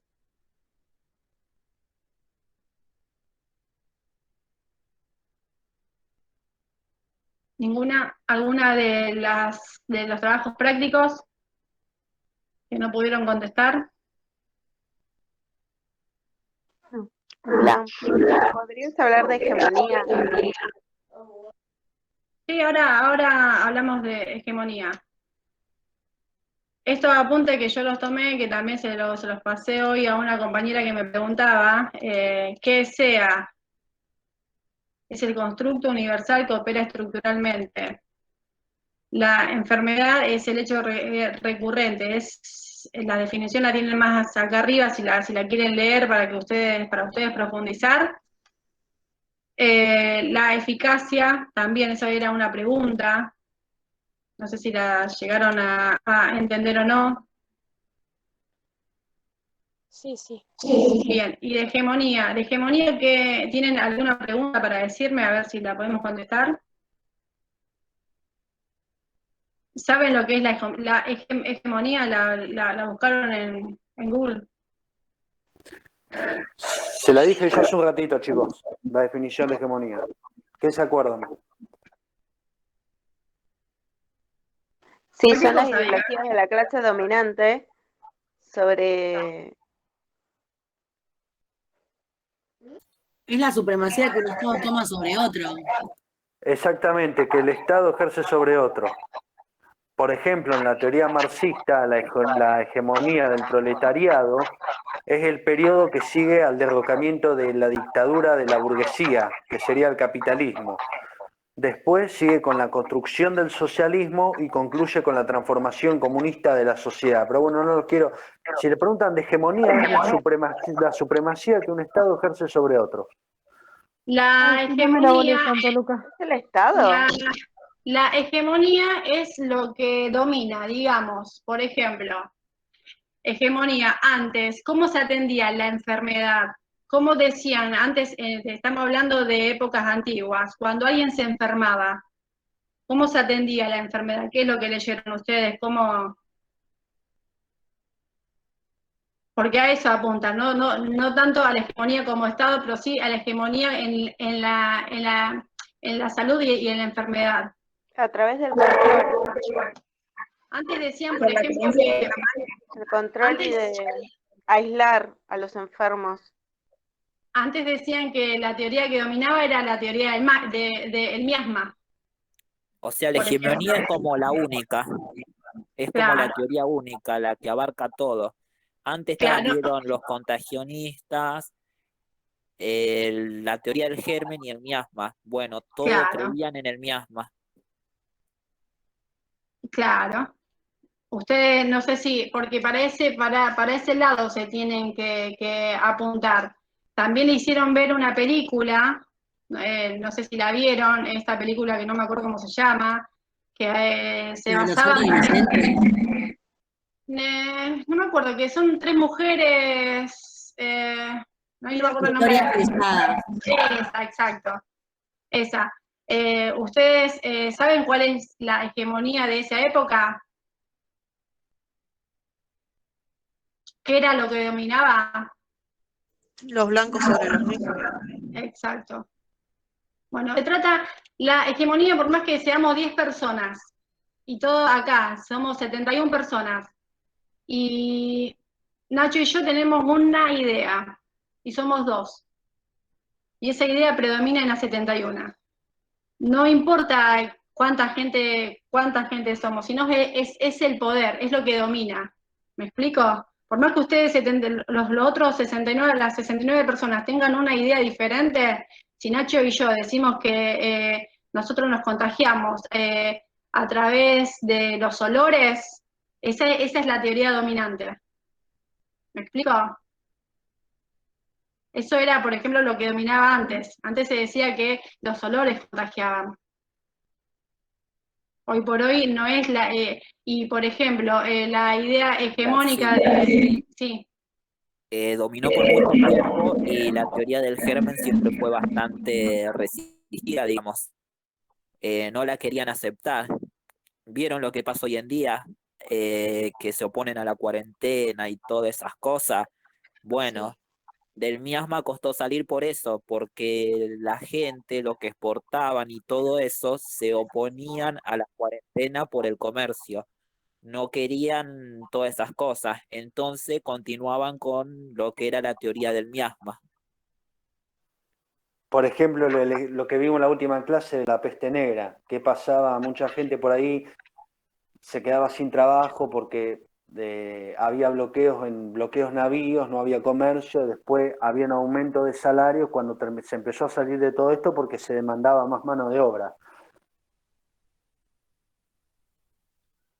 Bien, entonces, ¿tienen en claro lo que es la hegemonía? La hegemonía es lo que domina, No, como ya les dije antes, no importa si acá somos 71 personas y ustedes tienen una idea, por más que seamos un grupo reducido, por ejemplo, ustedes lo vieron en el feudalismo, eran 10 personas diciendo que eran hijos de Dios y elegidos por Dios, y dominaban a las otras 100 personas. Ahí había hegemonía, había una idea hegemónica que era el rey decidía. ¿Me explico? Y en salud se vio también mucho el tema de la hegemonía, como dijimos recién, en la teoría del miasma.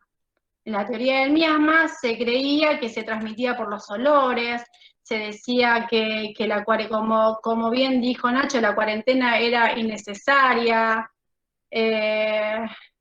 No sé si lo estoy ayudando o no con lo que estoy diciendo. Sí, se entiende.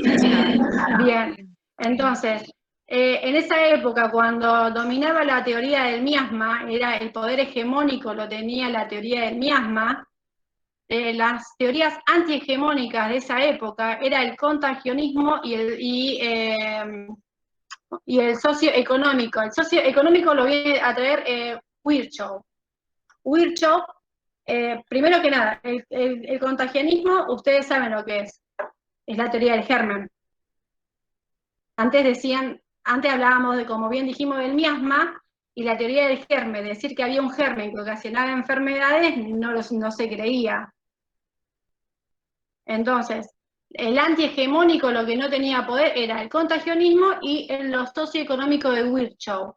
¿Ustedes lo vieron a Virchow? ¿Lo leyeron? No. Bueno. Virchow fue lo último que se dio muy poquito. Sí, nosotros el en año... comisión lo vimos, en la 2, yo estoy en Explicarle la la 2. diferencia entre los tres. Viste que está Virchow, el otro, y no me acuerdo de los otros. Marx y Engels, vos decís lo que hablábamos hoy. Engels, sí. Sí, la Virchow, diferencia entre Engels. Marx y Engels. Lo que yo me acuerdo es que por ahí te preguntan diferencia, aunque se relacionaban, es más o menos que los tres buscaban.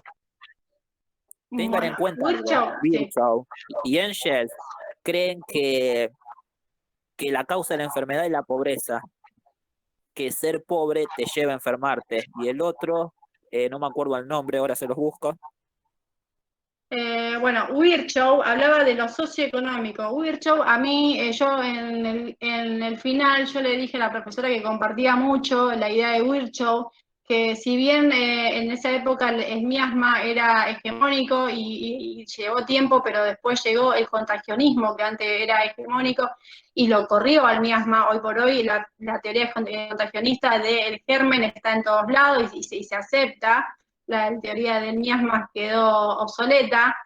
A mí me gustó mucho lo socioeconómico de Virchow, porque yo lo relacioné mucho también con la teoría, con lo que es el concepto de salud.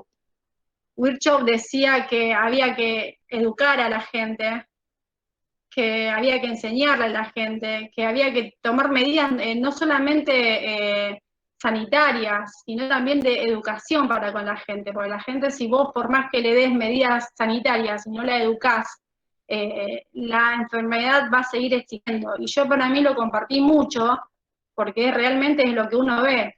Yo la verdad que veo que se están tomando muchas medidas, se está tomando y faltan muchísimas más para educar a la gente y hacer que se enferme menos. La gente si se educara, si tuviera el poder de educarse, se enfermaría menos o por lo menos podría evitarlo. Y bueno, Virchow hace un informe, un análisis, donde dice todo esto, decía que había que hacer una reforma impositiva, había que sacar a la iglesia, había que dejar que el pueblo decida, había que darle democracia al pueblo. Pedía también una reforma agraria, porque a él lo mandaron a hacer un relevamiento. A Virchow le dijeron, bueno, andá y fíjate por qué la gente se enferma. Y cuando Virchow vino con todas esas ideas de educación, de democracia, de correr a la iglesia, de una reforma impositiva, de darle poder al pueblo, o sea, un poder que le corresponde, lo corrieron. Dijeron, no me gusta tu idea, venís muy... Esa idea de Virchow la adaptaron, Virchow lo sacaron. Cuando vino con ese informe, directamente lo corrieron. No sé si me explico. Virchow, para que ustedes sepan, vino con todas esas ideas. Decía que, ¿cómo se llama? Que hay cuestiones que la salud ni la medicina pueden resolver. Hablaba de educación, de condiciones de posibilidad, de la salud como un derecho. Esas son las ideas de Virchow, que son las socioeconómicas. No sé si me explico ahí con lo que decía Virchow. Obviamente tienen que leer, pero esas son las ideas de Virchow. No sé si me expliqué o no, si no lo vuelvo a decir con otras palabras. Sí se entendió. Bien. Entendió, Blanca. Bien. Acuérdense de la teoría del miasma, porque lo vieron también en las enfermedades. Cuando le hicieron ver la película esta de las pestes, lo que trata la cátedra es que ustedes vean cómo se atendían esas enfermedades en diferentes épocas. ¿Me explico? Ahora vamos a ver lo de las enfermedades.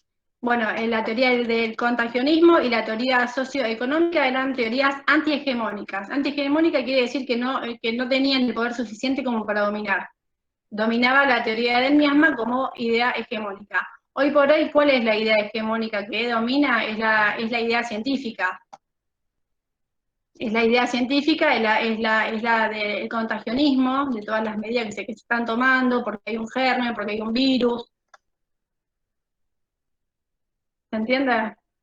Sí, sí, sí. Bien, después el otro que tienen, no me acuerdo yo, pero creo que era Sherwin, ¿puede ser? Sí, esa. Bien, Sherwin era un abogado, estaba con la corona, no quiero hablar mucho para no divagar, pero la idea era esa. Sherwin vino con ideas de saneamiento. Ellos estaban en Inglaterra, entonces de que estamos hablando de una islita donde todo el mundo se contagiaba. Y al contagiarse todo el mundo no es que a la corona le interese, pero al contagiarse la gente había que pagarle a la mujer que se quedaba con los hijos, el Estado le daba un dinero, empezaron a hacer cuentas y no le daban los números a los dueños de los capitales. Entonces Sherwin empezó a decir de que había que tomar medidas de saneamiento. Había que tomar medidas de saneamiento con el humo, que había un problema con las poblaciones aglomeradas, que no había condiciones para el agua, que por eso se enfermaba mucho la gente. Sherwin fue uno de los primeros que vino con las teorías de saneamiento, medidas de saneamiento, pero ya te digo, no fue una medida de saneamiento para la economía. Volvemos a eso, fue para que no se paren para que no se pare la producción. Pero fue uno de los primeros que empezó con la teoría de saneamiento. Esa es la idea de Sherwin. Igualmente le vuelvo a decir, lean, pero con mis palabras le puedo decir que eso fue lo que yo entendí, lo que presenté en el final. Sherwin fue uno de los precursores de las teorías de saneamiento. ¿Por qué? Por todo esto que veníamos viendo. No fue para ayudar al pobre, ni porque le daba lástima a la gente. Le dijo a la corona, che, mirá, se nos está muriendo la gente y la plata está en nuestros bolsillos, se nos paran los mercados, así que vamos a tomar medidas de saneamiento, porque hizo todo un estudio y veía que la gente se moría porque estaba aglomerada, porque no tenía condiciones para tomar un agua sana, sino que esa agua la enfermaba. ¿Se entiende?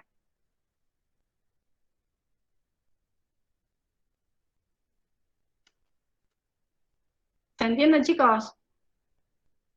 Sí, sí. Sí, sí. Bien, Sí, se entiende. él habla de la Sí, se enfermedad, entiende. bien, él habla de la enfermedad no como algo individual, sino que es un problema de ya social, pero céntrense siempre de que no fue para el bien en sí de la población, sino que era algo propio, era algo que le beneficiaba a la corona.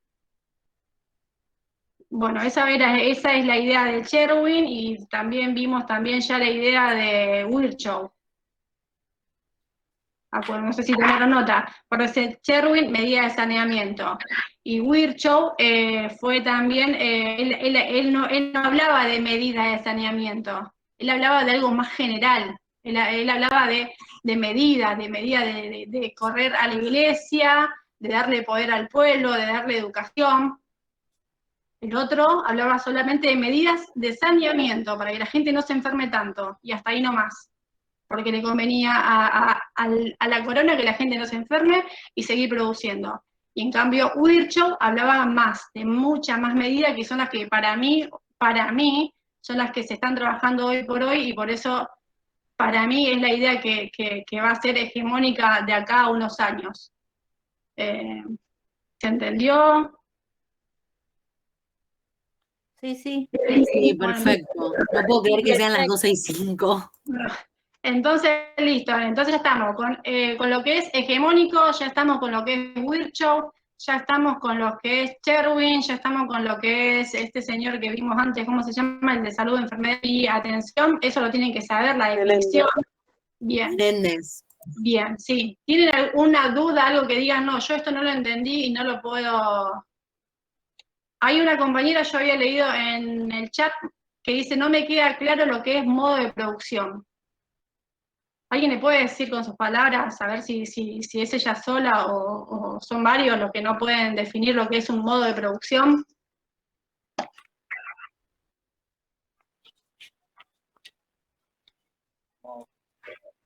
Un modo de producción es lo que hace a la economía de la sociedad. O sea, antes estamos en el modo de producción feudal, después estábamos en el modo de producción capitalista, en el burgués, son todos diferentes modos de producción.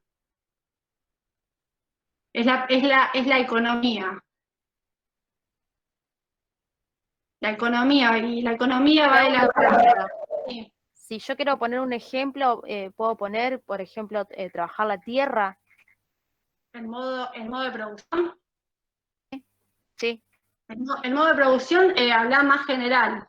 El modo de producción habla del feudalismo. Yo si tenés que poner un ejemplo. Modo de producción capitalista. Modo de producción agroexportador, que también es capitalista, pero son más generales. Claro, feudalismo sería porque va a referir a la unidad territorial. Se me cortó. A la unidad territorial donde se realiza la producción agrícola de la época. Claro, es el modo de producción. ¿Ustedes qué es el modo de producción? Es el modo de producir economía, el modo de producir dinero, el modo de producir, que es lo que mueve a toda la sociedad. La sociedad se rige por la economía, porque toda sociedad tiene que tener una economía. Ahora, la economía, el Estado y la salud van de la mano. Por eso eso lo tienen que saber y es algo que la verdad que cuando uno lo escucha duele porque somos muchos argentinos que no es solamente uno que lo dice, sino que son muchos los que lo piensan. ¿Qué tiene que ver el Estado con la salud? El Estado tiene que ver con todo. Desde que nos levantamos, tomamos el colectivo y llegamos a nuestro trabajo y marcamos, está todo definido por el Estado. Desde que nos enfermamos y nos dicen acá no hay cama, acá sí hay cama, acá tenés que pagar, acá no, todo eso ya se definió y lo definió un Estado. Entonces, que mucha gente no sepa que el Estado se relaciona con todo, duele, porque quiere decir que nos tienen ignorantes. Entonces, que nos hagan leer los modos de producción, para mí está bueno que nos eduquen a todos nosotros acá y nos hagan ver que Estado y salud van de la mano. No sé si tienen alguna pregunta, si quieren que veamos lo de Argentina para ir cerrando.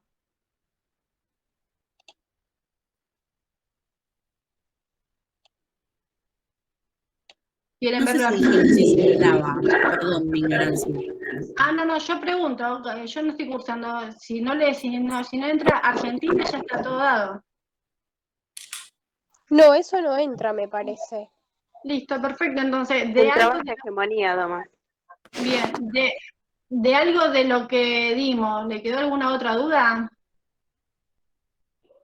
Modo Cualquier de cosa. producción según Marx, por favor. ¿Cómo? Modo de producción según Karl Marx. Marx.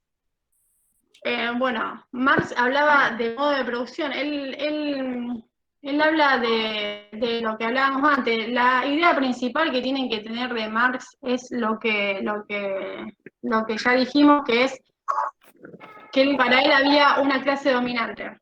Y la clase dominante iba acompañada para Marx de los dueños de esa producción. Como bien dijimos recién, por ejemplo, no es que esté haciendo política porque van a decir, yo tengo una ideología que para mí el peronismo defendió siempre a la clase obrera, y acá clase obrera somos los 50 que estamos acá. Marx decía que, por ejemplo, si estuviésemos hablando del gobierno de Macri, tomó todas las medidas para que las empresas crecieran. Y mientras tanto los trabajadores, no sé si ustedes son empleados, pero bueno, un empleador siempre le dice al empleado que si me va bien a mí, te va a ir bien a vos. Y sabemos que no es así. A los empleadores que crecen, se llenan los bolsillos, y nosotros estamos esperando ahí que nos den un aumento de sueldo, esperando que algún gremio haga algo. Bueno, para Marx era eso, decía que el Estado no era otra cosa que la representación del modo de producción. Decía que si, por ejemplo, en el gobierno de Macri fueron para los capitalistas, y mientras tanto el resto nos quedamos mirando a ver cuándo tiraba alguna asignación, o cuándo tiraba un plan Procrear, o cuándo tiró el plan Procrear que tiró a todo 1 millón de personas. Esos planes que él tiró, el que se quería comprar una casa o sacar un auto, con esos planes iba atado el interés al dólar, al sube y baja del dólar. Y si hoy ustedes ven el plan que tiró el gobierno ahora, va atado al sueldo, que es lo más lógico. Vos me podés aumentar un plan que yo saqué con el dólar, porque yo no gano el dólar. A mí atame con el sueldo que gano yo. Entonces, si ustedes tienen que pensar en el anterior gobierno, fue más de una defensa capitalista. No sé si me explico cuál era la idea de Marx. Marx decía que un gobierno va a defender siempre a una clase. Y Weber dice no es así. El gobierno es un Estado donde, y ahí viene la idea de Estado benefactor o Estado liberal. No sé si te ayudé en algo.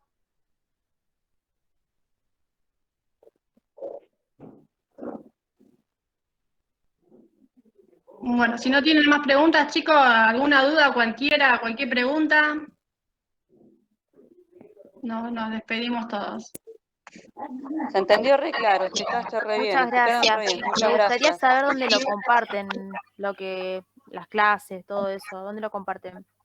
En YouTube, en la página de la YUB.